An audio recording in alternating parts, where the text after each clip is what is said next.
Hello there, you beautiful bastard. You clearly have excellent taste, as you have decided, like so many others, to spend your evening with me. I am Dennis, a man dedicated to bringing as much joy and pleasure in the world as possible. The story you asked to hear is a bit unpleasant. I'm still trying to make heads or tails of this myself, so let's see if we can figure this out together. If it goes well, I might buy you a drink afterwards. It was a slow Wednesday morning. I had no classes, so now was the best chance to find his movie. My roommate Michael was at class, and he never skips, so this was the best chance to go looking through his stuff. I know what you're thinking, but hear me out. This guy is unbearable. Last week I was trying to find my stash of fruit, and when I couldn't find it, Michael said he'd flushed it away. I'm just returning the favor. A week ago, I was with a girl, and we decided to swing by my place. When we got in, there was Michael, he was on his laptop with his headphones and a blanket over his waist. As soon as we entered, he went into a frenzy, shutting down the laptop, ripping off the headphones, and fumbling under the blanket like a teenager. It's just a movie of my little cousin at her school talent show. She can't sing too good, my ass it is. I wanted to find that disc, see what was on it, and let Michael know he's not any better than the rest of us. I was about to give up on finding it when I noticed his bookshelf. He has more crime textbooks than you can count, and if he ever gets the excuse, he'll take one down and quote from it. But there was only one storybook. What is Othello doing all alone between crime textbooks? I opened it up, and the disc popped right out. I threw it in the DVD player and got comfortable, guessing the genre. What dark secret was he hiding? Maybe he has a lesbian fetish he tries to deny. Or maybe I get to see some furry purr.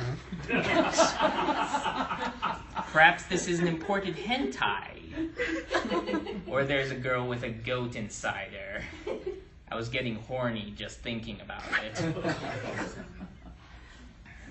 There she is, tied up and gagged. This was going to be fun. Then this guy in a ski mask walks over to her ready to go ape, and then he pulls out a knife. What's he doing with that? He's cutting her! Holy shit, what kind of bondage is this? Her screams. She was gagged, but I can still hear them right now in my head, and the blood. It was everywhere. He rips open her bra. Damn it, man, just fuck her! Stop cutting her! Then he takes the knife, and he stabs her. Over and over again. I was in so much shock, I lost my voice. So what do I do with this thing? Just take it to the cops and get him arrested? I thought he had a dark secret, but not something that would ruin his whole life. After a lot of thought, I decided to talk to the person who knew him best. Susanna, his sister. Maybe she could help me out. I went to her dorm, and after she opened it, she slammed it in my face. Frustrated, I began banging on the door. Susanna, open up! I am not here to sleep with you. Not that I'm opposed to it. After that, I went back to banging on the door. Eventually, she let me in. What do you want, dick? I'm sorry, okay, but I need to talk to you about Michael. Why? Did he rat you out to another one of your girlfriends? I'm sorry, okay, but that was like 2 months ago. Can't we just move on? At this point, she wasn't even looking at me. What do you want to know about Michael? Oh my God, how do I tell a girl that her brother gets his rocks off on snuff films? Has Michael ever been violent? She hesitated. What do you mean? She tried to say it as if she didn't know what I was talking about. Was he ever the kind of person who is happy to see other people getting hurt? I know he's self-righteous, but he's just trying to do what he thinks is right. She took a long pause, probably wondering if she should tell me this next part. When we were kids, our parents believed in corporal punishment.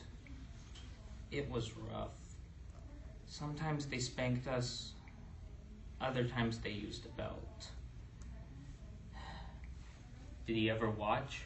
Her body jolted when I said that. Yeah, I never saw him, but I could tell he was there. I think it was his way of supporting me. There were times I'd be crying afterwards, and he'd hold me close. Michael is the sweetest man I know. Why are you asking all this? He busted me again, trying to figure out why that square can't let me live a little. After leaving, I realized I had no idea what I was doing. I thought about the police, but I didn't just want him thrown in jail. Maybe there was some way to help him. At a loss for options, I went to the guidance counselor.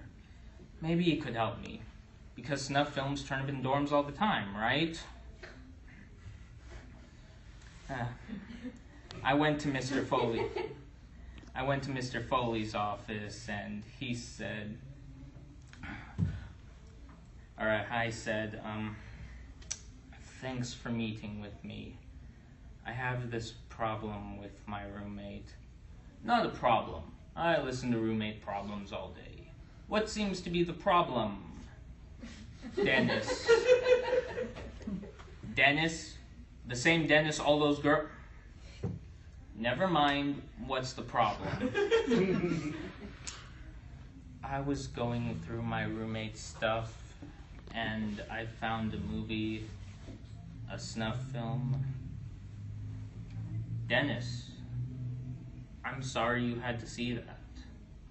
Did you talk to the police? I couldn't! I thought I'd find something he was ashamed of, but not something that would ruin his whole life.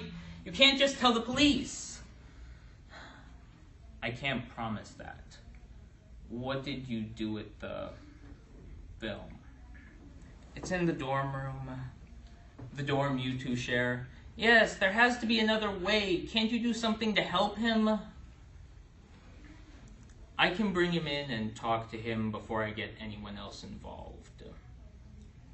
You should stay away from your dorm for a while. After I left, it was getting late, and I was dreading returning. I went to the school gym. I usually go there if I have time to kill or just something gets on my nerves. By the time I got there, it was practically a ghost town. I was in the locker room changing my shirt when I heard, "Hello, Dennis." When I turned and looked, I saw Michael. He was standing there at the far end of the lockers. Hey, Michael, you learned some strict tips from the master? Abs like these aren't easy to get, but if you commit, cut the crap, Dennis. He then began walking toward me, and I was backing away. Oh, what are you doing here? You've been sticking your nose where it doesn't belong. Michael then pulled out a knife from behind his back. The knife. Why are you doing this? Why? You know why, Dennis. You live your life just seeking to make yourself feel good. Well, that's what I'm doing too. I just don't have the luxury of letting people know what I really want. I looked him dead in the eyes. I never hurt anyone. Then he slit my throat. Oh my God! What did you do to me? I grasped my bloody throat, eventually realizing something was wrong. I stood back up, unable to feel a cut. What did you do to me? Michael then started laughing. Dude, it's a fake knife. Blood squirts out when you push the edge. He grabbed the edge with his hand. It was soon covered with blood, but no cuts. But the knife was used to kill the girl. You can come out now. Susanna and the girl I saw murdered in the movie walked out from behind a row of lockers. You! I saw you die! Special effects, mixing some acting talent and film editing, and what do you get? You don't mean the movie was fake? Why? Why did you all do this? The girl that was murdered in the movie walked up to me and asked me, "What's my name?" How the hell would I know what your name is? We slept together on our first night here, asshole. I tried, but this was just coming up blank. But when I thought back to her in the movie, she seemed familiar.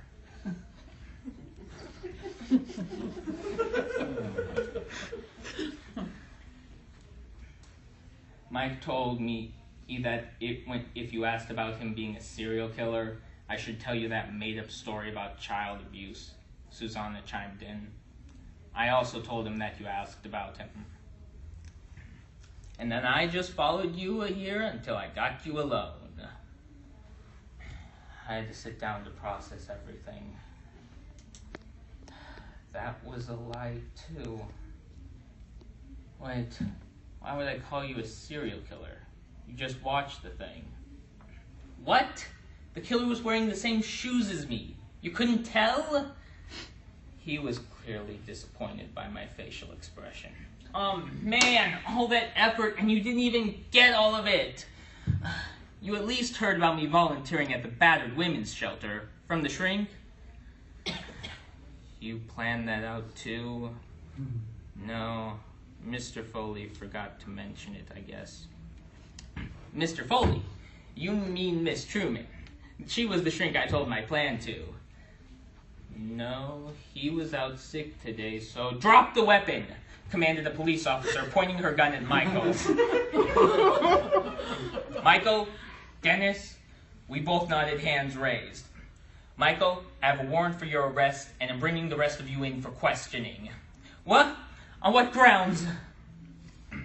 Possession of a snuff film in your dorm. The school counselor led us in. She said as she began cuffing Michael. No, you see, this is all a misunderstanding. I can't be processed. I'm going to be a detective. I can't have a criminal record. So, we were taken in. Michael had to spend the night in jail. I explained everything with Susanna and the other girl.